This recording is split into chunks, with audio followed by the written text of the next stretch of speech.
مولا فرماتے ہیں مرگ یعنی موت کا یاد کرنا انسان کے قلب کو جلا دیتا ہے. اردو کا جلا نہیں، عربک ہے. انسان کے دل کو نرم کرتا ہے، اسے تیار کرتا ہے کہ یہ موت کی تیاری کرے. لیکن اگر کوئی اپنی موت کو یاد نہ کرے، ایک ایرانی ڈرائیور تھا، کہتا ہے کہ مولانا میں نے نئی گاڑی سیکھی اور میں ڈرتا تھا ڈرائیونگ کرتے وقت. تو ایک مرتبہ میں گاڑی چلا رہا تھا، اچانک میرے سامنے ٹرک آ گیا. اب جیسے ٹرک آیا تو میں ڈر گیا، اور ڈر کے مارے میں نے کیا کیا، اپنی آنکھیں بند کر لی. تو کیا آنکھ بند کرنے سے ایکسیڈنٹ نہیں ہوگا؟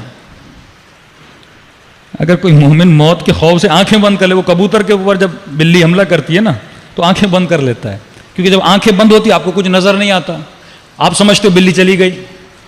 لیکن ایسا تو نہیں تم موت کو یاد نہیں کرو گے تو ملک الموت تمہیں یاد نہیں کرے گا. موت تو ہر وقت تجھے آنی ہے.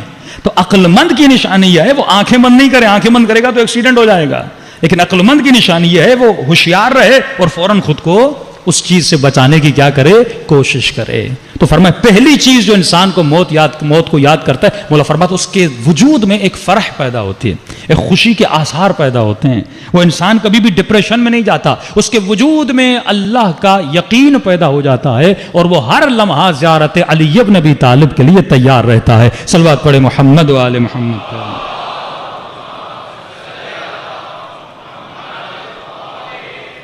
وَأَجِّلْ فَرْجَ. موت کو چند طریقوں سے یاد کیا جا سکتا ہے. ایک، موت کا یاد کرنے کا طریقہ مایوس، مثلا جو انسان یاد کر کے فوراً مایوس ہو جائے. عرب کا بہت بڑا شاعر تھا، وہ روز موت کو یاد کر کے مایوس ہو جاتا تھا. بھئی مر جاؤں گا، سب ختم ہو جائے گا، کیونکہ اس کا سارا جو ہدف اور مقصد تھا وہ دنیا تھی. مر جاؤں گا، بچوں سے جدا ہو جاؤں گا، مر جاؤں گا، دولت سے جدا ہو جاؤں گا. تو اس نے کہا، پوری زندگی اس نے شادی بھی نہیں کی. وہ مر گیا اور اس نے کہا میری قبر پہ لکھ دو کہ یہ جو جنایت اور جرم ہے میرے پیدا ہونے کا میں نے نہیں کیا، میرے ماں باپ نے کیا ہے.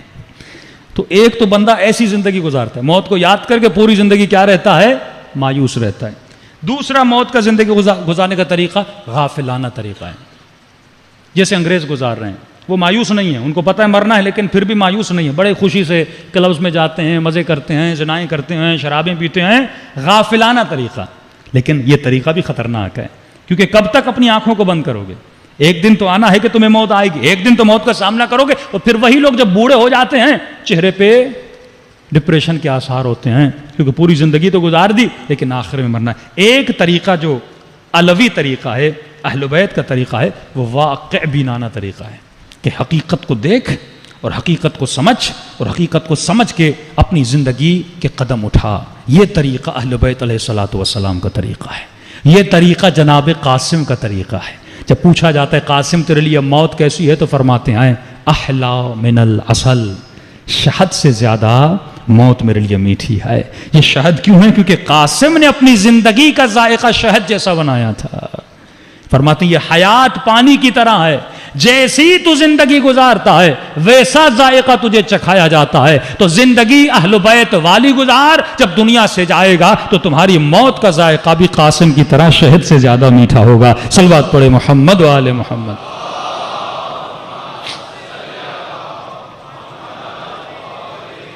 ایک حدیث رسول خدا کے سامنے پڑھ دوں. ہارون کا نام سب نے سنا ہے، امام موسیٰ کاظم علیہ الصلوۃ والسلام. اللہم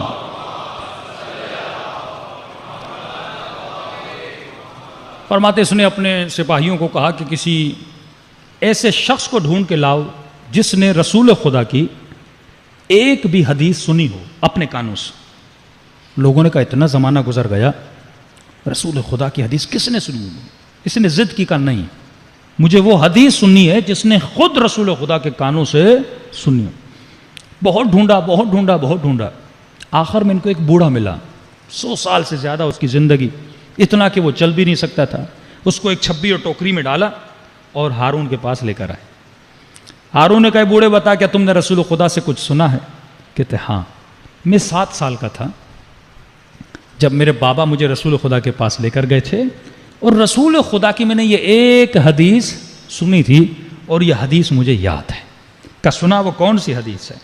فرمایا رسول خدا نے فرمایا یشیب ابن آدم، جب آدم کی اولاد بوڑھی ہونے لگتی ہے، تشیب فیہ خصلتان، جیسے یہ بوڑھا ہوتا ہے اس کے اندر دو عادتیں جوان ہوتی ہیں، ایک طرف بڑھاپا، ایک طرف دو خصلتیں، دو عادتیں اس کے اندر جوان ہونے لگتی ہیں۔ فرمایا کون؟ فرمایا الحرص وطول العمل۔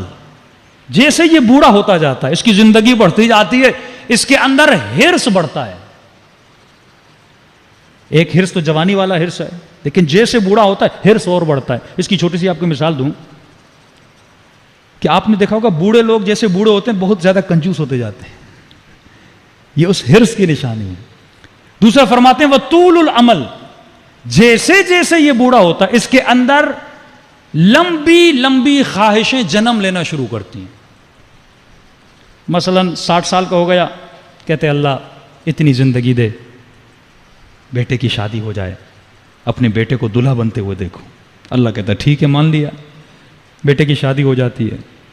اب پھر مسئلے پہ آتا ہے خدا اتنی زندگی دے، اپنے بیٹے کے بیٹے کو دیکھو۔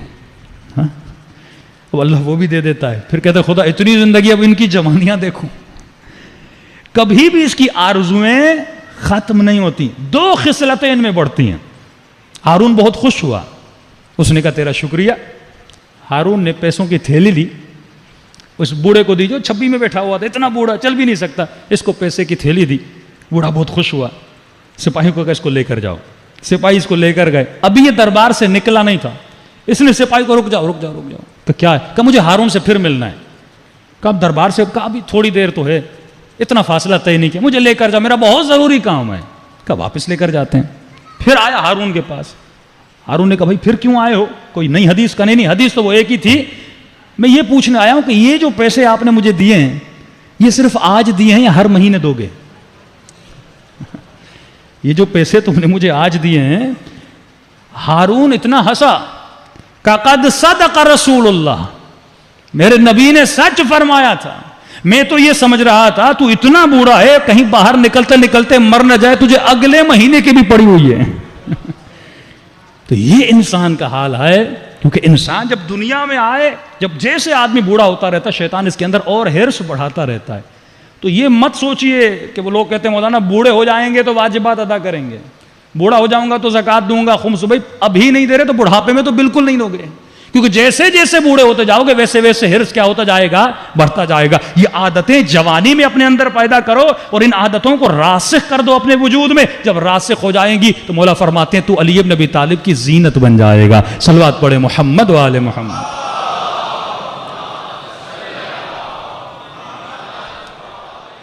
محمد وعجل